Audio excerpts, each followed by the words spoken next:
बताओ, सारे नोट्स में ऐसा होता है, अपने आप डार्क थीम लग जाती, क्या बढ़िया होता। ठीक है, देखो हमने क्या पढ़ा लास्ट क्लास तक, थोड़ा सा अगर मैं आपको याद दिलाऊं तो we discuss that in the very last class कि स्फेरिकल मिरर्स होते हैं, ये स्फेरिकल सरफेसेस होते हैं। तो मैंने कहा कि ऐसे रिफ्लेक्टिंग सरफेस जो थोड़े से कर्व्ड हो, कैसे हो, कर्व्ड हो, यानी जिसमें थोड़ा सा टेढ़ा कुछ ड्रॉ हो रखा हो। Do we have the whiteboard open here, like yeah, ठीक है। क्या हो गया? वो भी ब्लैक, बढ़िया, ब्लैक जिंदगी ब्लैक। अब इस ब्लैक ब्लैक में हमें स्टाइलस तो दिख नहीं रहा, ये रहा। चलो देखो, हमने डिस्कस किया था कि दो तरीके के मिरर हो गए, एक जो बल्ज आउटवर्ड हो, बाहर की तरफ हो, एक जो बल्ज इनवर्ड हो, अंदर की तरफ हो। जैसे हमारी आईज है, हमारी आईज बाहर की तरफ निकली हुई है, अंदर की तरफ गई हुई है, बाहर। तो हमारी आईज में है, हमारी आईज कुछ ऐसी है, वो है कन्वेक्स। क्या है? कन्वेक्स। और ये कौन सा होता है? कॉन्केव। यहाँ पे मिरर की बात हो रही है, हमारी आईज में मिरर नहीं होता, हमारी आईज में होता है लेंस। बट मैं शेप समझाने की कोशिश कर रहा हूँ, याद रखना हमारी आईज बाहर की तरफ है, दैट इज कन्वेक्स। तो जो बल्ज आउटवर्ड होता है दैट इज कन्वेक्स, और जो इनवर्ड होता है that is concave. In the last class only हमने एक और चीज डिस्कस करी थी, हमने डिस्कस करी थी कि ये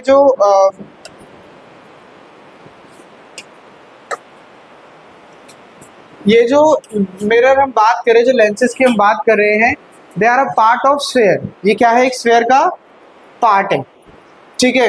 तो हमने क्या करा है, हमने स्फेयर में से कुछ चीजों को यहाँ से ऐसे कट आउट कर दिया। क्या कर दिया? ऐसे कट आउट कर दिया, इस तरीके से कट कर लिया है।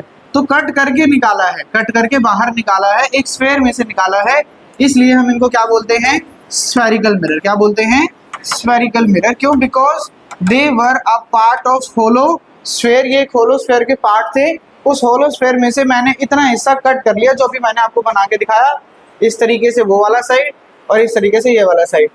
इधर से पॉलिश है तो बाहर निकला हुआ, तो हमने इसको क्या नाम दिया? कन्वेक्स। और अंदर गया हुआ है, ऐसे बाहर से पॉलिश कर रखा है, इसको क्या नाम दिया? कॉनकेव। ये हमने डिस्कस कर लिया था पिछली क्लास तक, ठीक है। अब हम इसी के बारे में पढ़ेंगे, और अलग अलग हमने पैरामीटर्स भी डिस्कस करे थे, अगर आपको याद हो। पहले चलो दोबारा से समझा ही देता हूँ एक बार पैरामीटर्स, फिर ही चलते हैं। एक बार दोबारा से सारे पैरामीटर समझा देता हूँ, ध्यान से देखिएगा, है ना, ध्यान से देखिएगा।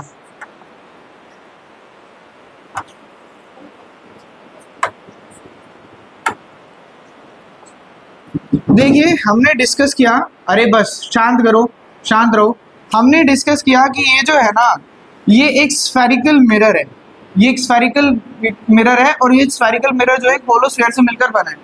चाहे उस तरीके से, जैसे हमने पहले भी डिस्कस किया कि अगर आप मान लो ये मिरर की आप बात कर रहे हो, सर ये तो मुझे स्फेरिकल नहीं दिख रहा, ये तो मुझे इतना सा पोर्शन दिखाई दे रहा है। आप अगर इसको कंप्लीट करोगे तो क्या बनेगा? एक स्फेयर बनेगा, एक होलो स्फेयर बनेगा। तो मैंने कहा यही वो होलो स्फेयर है। और अगर ये होलो स्फेयर है, अगर ये होलो स्फेयर है, तो स्फेयर का क्या रहा होगा? एक सेंटर रहा होगा। क्या रहा होगा? एक सेंटर रहा होगा। इस सेंटर को क्या, जब मैं ये मिरर बनाऊंगा मैं इस तरीके से, तो क्या ये मुझे सेंटर ऐसे दिखाई दे रहा है जैसे वहां दिखाई दे रहा है? नहीं, तो ये सेंटर कुछ यहाँ हवा में होगा, ये यहाँ पर कुछ हवा में होगा, याद रखना इस बात को। तो इस सेंटर को क्या कहा जाता है? इस सेंटर को कहा जाता है सेंटर ऑफ कर्वेचर। क्या कहा जाता है? Centre of curvature. अब जो ये रिफ्लेक्टिंग सरफेस है, इस रिफ्लेक्टिंग सरफेस का कोई एक मिड पॉइंट होगा। क्या होगा? कोई एक मिड पॉइंट होगा, यानी सेंटर होगा, इसका बीच का कोई हिस्सा होगा। इस मिड पॉइंट को हमने नाम दिया, इस मिड पॉइंट को हमने नाम दिया पोल। क्या नाम दिया? पोल। पी से डिनोट करते हैं, P is for pole. And please let me know, आप सेंटर से किसी भी पॉइंट को जोड़ते हो, इसे क्या बोलते हो? रेडियस। तो हमने इसको क्या नाम दिया? Radius of curvature. क्या नाम दिया? Radius of curvature. ये सब इधर हवा में है, ये पोल है, यहाँ से डिस्टेंस को आप रेडियस ऑफ कर्वेचर बोलोगे। लेकिन आप यहाँ देखोगे तो आपको बड़े अच्छे से समझ में आएगा कि हाँ सर ये रेडियस है, ये सेंटर है, मगर असल में इतना पोर्शन तो इसका है ही नहीं, इसमें तो सिर्फ इतना सा पोर्शन आपको दिखाई देगा। तो मैं थोड़ा सा आपके लिए दोबारा से रिपीट कर रहा हूँ जो जो हमने अभी तक पढ़ा है। हमने कहा जो ये होलो स्फीयर होगा इसके सेंटर को हम बोलेंगे सेंटर ऑफ कर्वेचर। क्या बोलेंगे? Centre of curvature. फिर जो आपका रिफ्लेक्टिंग सरफेस है उस रिफ्लेक्टिंग सरफेस का कोई सेंटर होगा। जैसे मान लो यहाँ पर जो रिफ्लेक्टिंग सरफेस है, यहाँ पर जो रिफ्लेक्टिंग सरफेस है वो यहाँ से स्टार्ट हो रहा है और कुछ ऐसे जा रहा है, तो जो रिफ्लेक्टिंग सरफेस का सेंटर होगा आप इसको क्या बोलोगे? पोल। क्या बोलोगे? पोल। पोल से सेंटर ऑफ कर्वेचर का जो डिस्टेंस है इसको क्या बोलोगे आप? Radius of curvature. अब मैंने कहा गाइस एक बार इमेजिन करो कि यहाँ से ना एक इमेजिनरी लाइन आ रही है, एक ऐसी इमेजिनरी लाइन जो पोल से भी पास होती गई और कहाँ से पास होती गई? सेंटर ऑफ कर्वेचर से भी पास होती गई। ये असल में नहीं है, इमेजिनरी लाइन है, पोल से भी पास हो रही है और सेंटर ऑफ कर्वेचर से भी पास हो रही है। ऐसी लाइन को क्या कहा जाता है? Principal axis. क्या कहा जाता है? Principal axis. तो हमने अभी तक 4 चीजें डिस्कस करी, centre of curvature, pole, radius of curvature और प्रिंसिपल एक्सिस। ये 4 चीजें हम डिस्कस कर चुके हैं।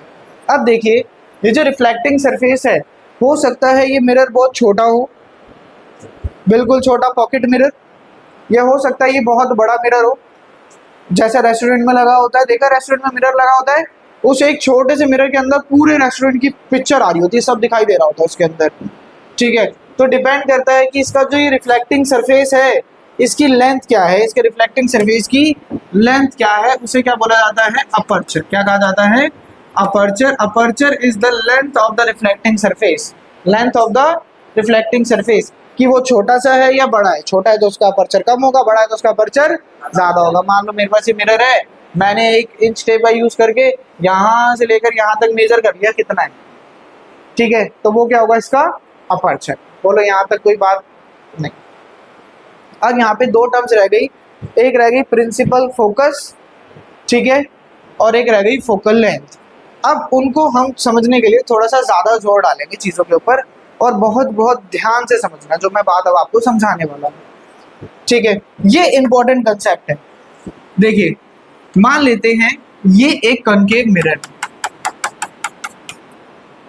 जो कॉनकेव मिरर है ये बल्ज इनवर्ड होता है। कैसा होता है? Bulged inward. अब जो रेज इन्फिनिटी से आती है, इन्फिनिटी से आती है मतलब सन से, मान लो सन बहुत दूर है उसे इन्फिनिटी मान लो, जो रेज इन्फिनिटी से आती है दे आर ऑलवेज पैरेलल। तो मैंने कहा सर अभी तक जो मैंने पढ़ा है ना उस हिसाब से मुझे कुछ चीज़ों के बारे में पता है। मुझे एक बात पता है सर, यहाँ से ना एक ऐसी इमेजिनरी लाइन जा रही होगी, इस इमेजिनरी लाइन को हम क्या बोलते हैं? Principal axis. क्या बोलते हैं? Principal axis. सर ये जहाँ इंटरसेक्ट करेगा उसको आप क्या बोलोगे? पोल। क्या बोलोगे? पोल, सेंटर पे। और यहाँ पर होगा इसका कुछ सेंटर ऑफ कर्वेचर। क्या होगा? Centre of curvature. तो गाइज हमने क्या देखा, हमने क्या किया, हमने इसके ऊपर पैरेलल लाइंस को स्ट्राइक करवाया, पैरेलल लाइंस को स्ट्राइक कराया। देखो ये लाइन आई पहली रे और ये आई दूसरी रे। अभी सिर्फ इन 2 की बात करता, अभी मैं और भी बना के दिखाऊंगा आपको। तो ये जो दोनों रेज हैं ये आपस में कैसी हैं? पैरेलल। और कहीं ना कहीं ये तो पैरेलल लग नहीं रही, और कहीं ना कहीं ये प्रिंसिपल एक्सिस के भी कैसी है? पैरेलल। अब लग रही है पैरेलल, ठीक है यार, इतनी पास से ना पता नहीं लगता, ठीक है।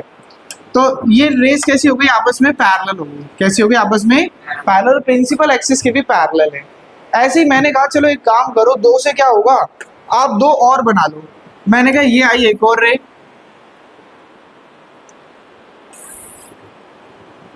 और ये आ गई एक और रे। ये चारों रेज आपस में पैरेलल है और ये प्रिंसिपल एक्सिस के भी क्या है? पैरेलल है। अब ये जब मिरर से टकराई और बाउंस बैक हुई तो देखो क्या हुआ। मैंने देखा ये वाली रे मिरर से टकराई और बाउंस बैक होकर आई ऐसे। अच्छा ये मेरे को लगा ये लाइन चल रही है, ये रे टकराई और बाउंस बैक होकर आई कुछ ऐसे, ये टकराई ये बाउंस बैक होकर गई कुछ ऐसे, ये टकराई ये बाउंस बैक होकर गई कुछ ऐसे, ये टकराई ये बाउंस बैक होकर गई कुछ ऐसे। तो मैंने कहा गाइस जो सबसे पहली चीज आपको ऑब्जर्व करनी है, जो सबसे पहली चीज आपको ऑब्जर्व करनी है वो आपको ये ऑब्जर्व करनी है, वो आपको ये ऑब्जर्व करनी है कि ये रेस टकराने के बाद एक दूसरे के पास आ रही है, एक दूसरे से दूर जा रही है? पास आ रही है। आप जब कन्वेक्स मिरर बनाओगे ना, तो कन्वेक्स में ये टकराने के बाद एक दूसरे से दूर जाएगी। देखो ये पास आई, कैसे आई? पास आई। तो पास आ रही है यानी क्या कर रही है? कन्वर्ज कर रही है। क्या कर रही है? कन्वर्ज कर रही है। क्या कर रही है? कन्वर्ज कर रही है। इस वजह से कनकेव मिरर को, कौन से मिरर को? कॉनकेव मिरर को कन्वर्जिंग मिरर भी कहा जाता है। क्या कहा जाता है? कन्वर्जिंग मिरर भी कहा जाता है। और जो भी रेस पैरेलल आई वो एक पॉइंट पर आकर मिल गई एक दूसरे से, एक पॉइंट पर आकर एक दूसरे से क्या हुआ? मिल गई। इस पॉइंट पर क्या हो रहा है? सबका फोकस बन रहा है। क्या बन रहा है? सबका फोकस बन रहा है। तो इस पॉइंट को हमने क्या नाम दिया? फोकस। क्या नाम दिया? फोकस। याद है मैंने लास्ट क्लास में आपको बताया था कि मैं फोकस आपको दोबारा से समझाऊंगा, ठीक है? तो ये पॉइंट क्या है? फोकस। अब सर फोकस ना एक बार प्रैक्टिकली बताओ क्या होता है। आपने सबने वो एक्सपेरिमेंट पढ़ा होगा छोटी क्लासेस में कि आप पेपर के छोटे छोटे पीसेस करो धूप में और मैग्नीफाइंग ग्लास को ना उसके ऊपर लेके बैठो और उसका ऐसे बनाओ इमेज। अब वो क्या हो रहा है? वो पेपर थोड़ी देर बाद बर्न होने लग जाता है। देख सबने पढ़ा है उस एक्सपेरिमेंट के बारे में, पेपर बर्न हो रहा है। असल में क्या हो रहा है? जो रेज ऐसे आ रही थी, अब उधर लेंस है, उधर मिरर नहीं है। जो रेस पैरेलल आ रही थी, आपने क्या करा? उनको फोकस कर दिया एक ही पॉइंट पर। क्या कर दिया? फोकस कर दिया एक ही पॉइंट पर, ताकि वहां पर सारी की सारी जो गर्मी है वो जाए और वो बर्न होने लग जाए। इसी तरीके से जो ये रेस आ रही है, जो रेज आ रही है, ये एक ही पॉइंट पर मिल रही होती है। इस पॉइंट को हमने क्या नाम दिया? फोकस। क्या नाम दिया? फोकस। क्या सर कन्वेक्स में क्या होता? ये तो कन्वर्जिंग था तो फोकस बड़े आराम से बन गया। कन्वेक्स में क्या होगा? एक और चीज समझाऊंगा इसी टॉपिक से, बहुत ध्यान से देखना, बड़ा इंपॉर्टेंट टॉपिक है ये डायरेक्ट एग्जाम में नहीं पूछा जाएगा लेकिन आगे का चैप्टर समझने के लिए बड़ा जरूरी है। ये आपका कौन सा मिरर है? कन्वेक्स। कन्वेक्स मिरर है, ठीक है। अब मैंने क्या किया? कन्वेक्स मिरर पे मैंने कुछ रेज गिराई। पहले प्रिंसिपल एक्सिस बना दो।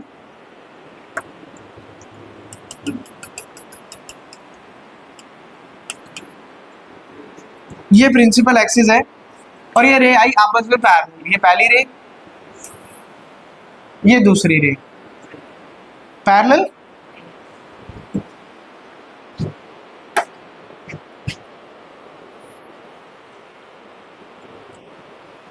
अब नहीं हो तो मान लेना। ये रेस आई पैरेलल, ठीक है। अब पैरेलल आने के बाद इसने ये रिफ्लेक्टिंग सरफेस पे टकराएंगी और क्या हो जाएगी? रिफ्लेक्ट बैक हो जाएगी। क्या हो जाएगी? रिफ्लेक्ट बैक हो जाएगी। तो ये रिफ्लेक्ट बैक होने के बाद, ये रिफ्लेक्ट बैक होने के बाद क्या हुआ? ये यहां से निकली और यहां से निकली और इधर चली गई। ये यहां से निकली और ऐसे चली गई। अब मैंने कहा मुझे बताओ क्या ये कभी भी आगे जाकर इंटरसेक्ट होने वाली है? नहीं, ये तो दूर जा रही है एक दूसरे से कभी। लेकिन अगर मैं इन्हें इमेजिनरी प्रोड्यूस करूँ इधर की तरफ, इमेजिनरी, सच में नहीं, सिर्फ इमेजिनरी, तो ये एक पॉइंट पर मिलती हुई अपीयर हुई। क्या हुई? अपीयर हुई। In the previous case they were actually meeting. यहाँ पर क्या हो रही थी? एक्चुअली मीट हो रही थी। लेकिन यहाँ पर मीट होती है क्या हो रही है? सिर्फ और सिर्फ अपीयर हो रही है। क्या हो रही है? अपीयर हो रही है। अच्छा, यहाँ पर मिलती है दिख रही है, तो ये पॉइंट क्या हो जाएगा मेरा? फोकस। क्या हो जाएगा? फोकस। तो जिसका जो फोकस है ये बिहाइंड द मिरर होता है, मिरर के पीछे होता है। सर कैसे मिरर के पीछे? अरे गाइस एक बात है, इसको कंप्लीट करूंगा तो इसका सेंटर भी तो कुछ यही होगा। सेंटर भी तो यही होगा। अगर यहाँ पर पूरा स्फेयर है तो सेंटर भी मिरर के पीछे है, सेंटर भी मिरर के पीछे है और फोकस भी क्या है? मिरर के पीछे। अगर यहाँ तक कोई बात लग रही है तो बोलो जरा।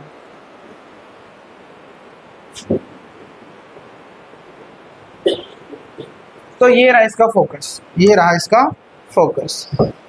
तो एक चीज और, अब आपको एक चीज और नहीं बताई थी मैंने आपको, जब मैं इमेज के बारे में बताया था, मैंने आपको एनलार्ज्ड, डिमिनिश्ड, इरेक्ट, इन्वर्टेड ये सब समझाया था। मैंने कहा था रियल और वर्चुअल अभी याद कर लो, रियल और वर्चुअल बाद में बताऊंगा क्या होता है। अब मुझे बताओ जरा, यहाँ पे जो रेज हैं, यहाँ पे जो रेज हैं वो रियल में इंटरसेक्ट कर रही है या सिर्फ इंटरसेक्ट होते दिखाई दे रही है? तो यहाँ जो इमेज बनेगी जब रेज सच में इंटरसेक्ट होगी, ऐसी इमेज को क्या बोलेंगे? रियल। लेकिन यहाँ पर तो सिर्फ इंटरसेक्ट होती है, क्या हो रही है? अपीयर हो रही है, दिखाई दे रही है, तो ऐसी इमेज को क्या बोलते हैं? वर्चुअल। रियल मतलब असली, वर्चुअल मतलब नकली। तो यहाँ तो नकली है, कुछ असल में थोड़ा ना हो रहा है, सिर्फ दिखाई दे रहा है, तो ऐसी इमेज को क्या बोलते हैं? वर्चुअल इमेज बोलते हैं। अच्छा, अब फोकस के बारे में आपको समझ में आ गई। और हमने क्या देखा? हमने एक चीज ऑब्जर्व करी कि जो ये फोकस है ना, ये हमेशा हमेशा ये फोकस मुझे देखने को मिला कि ये पोल और सेंटर ऑफ कर्वेचर के बिल्कुल बीच में है, पोल और सेंटर ऑफ कर्वेचर के बिल्कुल बीच में है, तो हमने इसको क्या कह दिया, फोकस। मैंने कहा सर रेडियस ऑफ कर्वेचर यहाँ से यहाँ तक जा रहा था, फिर यहाँ से यहाँ तक क्या होगा, इसे क्या बोला जाएगा, फोकल लेंथ। क्या कहा जाएगा, focal length denoted by small F. आप देखते हैं हमने कितने पैरामीटर्स के बारे में डिस्कस किया। The first thing we discuss was the centre of curvature, second was radius of curvature, third was pole, fourth was principal axis, fifth was aperture, sixth is focus, seventh is focal length. 7 चीजों के बारे में हमने discuss कर लिया है। अब हम इनके डेफिनेशन को पढ़ते हैं और समझने की कोशिश करते हैं।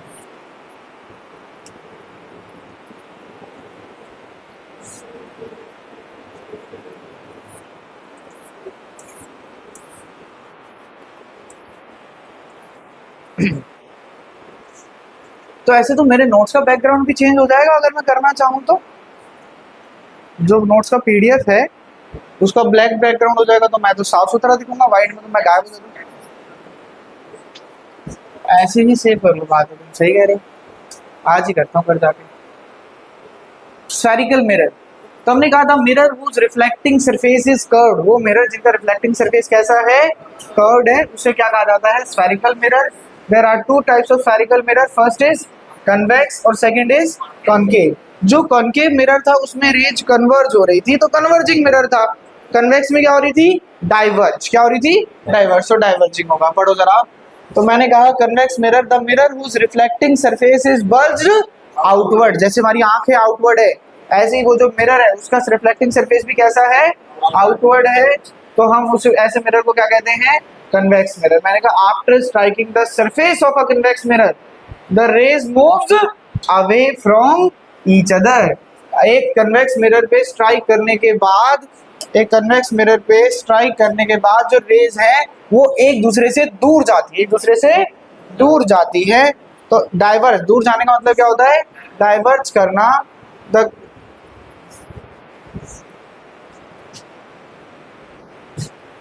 after striking the surface of a convex mirror the rays move away from each other, so the convex mirror is also known as diverging mirror, क्योंकि एक दूसरे से दूर जा रहे हैं इसलिए किस नाम से जाना जाता है, डाइवर्जिंग मिरर के नाम से जाना जाता है।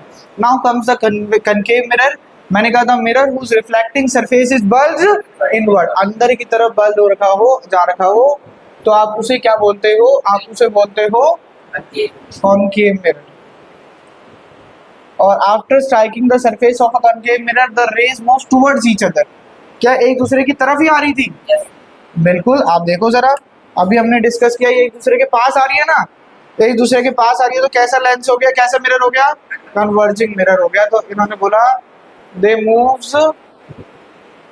Move towards each other, so concave mirror is also known as converging mirror. क्या बोला जाता है, converging mirror. Some parameter of spherical mirror, spherical mirror के कुछ पैरामीटर्स हैं, कितने हैं, 7 पैरामीटर्स हैं। हमने कितने डिस्कस किए थे, 7, तो ये सारे वही हैं, एक बार हम पढ़ लेते हैं।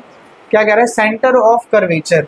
तो मैंने कहा it is the centre of the hollow sphere, ये उस होलोस्फेयर का सेंटर है, of which mirror is a part, यानी मिरर जिस स्फेयर का पार्ट है उस स्फेयर का जो सेंटर होगा उसे क्या कहा जाएगा, सेंटर ऑफ कर्वेचर। पोल क्या था, रिफ्लेक्टिंग सरफेस का मिड पॉइंट। क्या था, रिफ्लेक्टिंग सरफेस का मिड पॉइंट। तो it is a mid point of the reflecting surface, it is noted by capital P।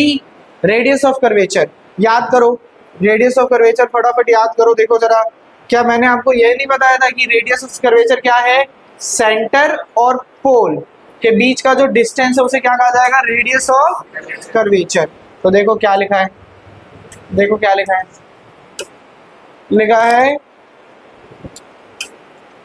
लिखा है it is the distance between the pole and the centre of curvature denoted by capital R। Principal axis क्या है, it is an imaginary line passing through the centre of curvature and pole. एक ऐसी imaginary line जो centre of curvature और pole दोनों से पास कर सके, सेंटर ऑफ कर्वेचर और पोल दोनों से पास कर सके, ऐसी इमेजिनरी लाइन को क्या कहा जाता है, अरे यार ये तो खराब काम हो गया, नहीं चलेगा, छोड़ दें। क्या कहा जाता है ऐसी इमेजिनरी लाइन को, प्रिंसिपल एक्सिस। फोकस क्या है, देखो याद करो, मैंने अभी आपको फोकस क्या समझाया, मैंने आपको समझाया कि जब भी पैरेलल रेज आएंगी, चाहे कनकेव हो चाहे कन्वेक्स हो, पैरेलल रेज आएंगी और टकराने के बाद जहां मिलती हुई अपीयर होगी, उस पॉइंट को क्या बोला जाएगा, फोकस। तो ध्यान से देखना डेफिनेशन को, क्यों लास्ट क्लास में फोकस मैंने कहा था, दोबारा समझाऊंगा, पढ़ो जरा डेफिनेशन। डेफिनेशन क्या कह रही है, डेफिनेशन कह रही है it is the point where all the rays coming parallel to the principal axis.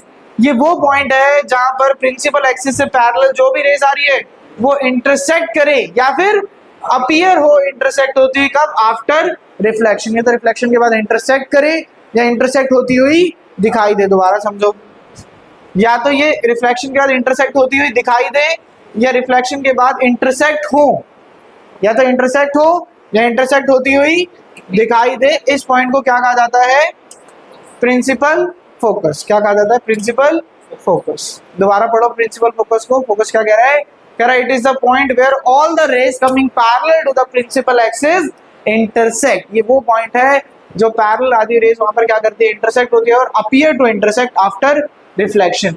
It is denoted by capital F. इसे किससे डिनोट करा जाता है, कैपिटल एफ। और एफ और पी के बीच का जो डिस्टेंस है, यानी फोकल लेंथ और पोल के बीच का जो डिस्टेंस है उसे क्या, फोकस और पोल के बीच का जो डिस्टेंस उसे क्या कहते हैं, फोकल। तो it is a distance between focus and pole, it is denoted by capital F. Next is aperture. It is the length of the reflecting surface. जो रिफ्लेक्टिंग सरफेस की लेंथ है उसे क्या कहा जाता है, अपर्चर कहा जाता है। अब अगला टॉपिक रूल्स है। रूल्स तो मैं समझा दूंगा। मुझे बताओ कि आपने मिरर के बारे में लिखा है, अभी तक नहीं लिखा है मेरे हिसाब से, यहाँ तक लिखा होगा image is laterally inverted. Spherical mirror heading डालो और लिखना स्टार्ट करो फटाफट।